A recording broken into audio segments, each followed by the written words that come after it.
ಆತ್ಮೀಯ ಕರ್ನಾಟಕ ರಾಜ್ಯ ಸರ್ಕಾರ ನೌಕರರೇ, ತಮಗೊಂದು ಸಂತಸದ ವಿಷಯ. ಹೌದು, ಅದೇನೆಂದರೆ ಕರ್ನಾಟಕ ರಾಜ್ಯ ಸರ್ಕಾರ ಈಗಾಗಲೇ ಜನವರಿ 1, 2024ರಿಂದ ಪೂರ್ವಾನ್ವಯವಾಗುವಂತೆ ಶೇಕಡಾ 3.75 ತುಟ್ಟಿ ಭತ್ಯೆ ಬಿಡುಗಡೆಗೆ ಸಂಬಂಧಪಟ್ಟಂತೆ ಆದೇಶವನ್ನು ಹೊರಡಿಸಿದ್ದು, ಏಪ್ರಿಲ್ 1, 2024ರಿಂದ ವೇತನದಲ್ಲಿ ನಗದು ರೂಪದಲ್ಲಿ ಆ ತುಟ್ಟಿ ಭತ್ಯೆಯನ್ನು ಪಡೆಯಬಹುದಾಗಿದೆ.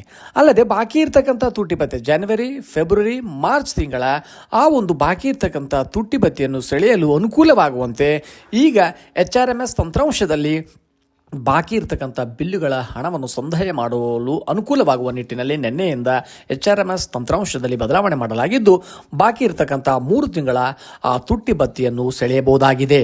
ಅಂದರೆ DA ಅರಿಯರ್ಸನ್ನು ಜನವರಿ, ಫೆಬ್ರವರಿ, ಮಾರ್ಚ್ ತಿಂಗಳ 3 ತಿಂಗಳ ಒಂದು ತುಟ್ಟಿ ಭತ್ಯೆಯ ಬಾಕಿ ಇರತಕ್ಕಂಥ ಒಂದು ಅರಿಯರ್ಸನ್ನು ನಿನ್ನೆಯಿಂದ ಸೆಳೆಯಬಹುದಾಗಿದೆ. ಹಾಗಾಗಿ ರಾಜ್ಯ ಸರ್ಕಾರ ನೌಕರರು ತಮ್ಮ ಒಂದು ತುಟ್ಟಿ ಭತ್ಯೆಯನ್ನು ಈಗ ಪಡೆಯಬಹುದಾಗಿದೆ.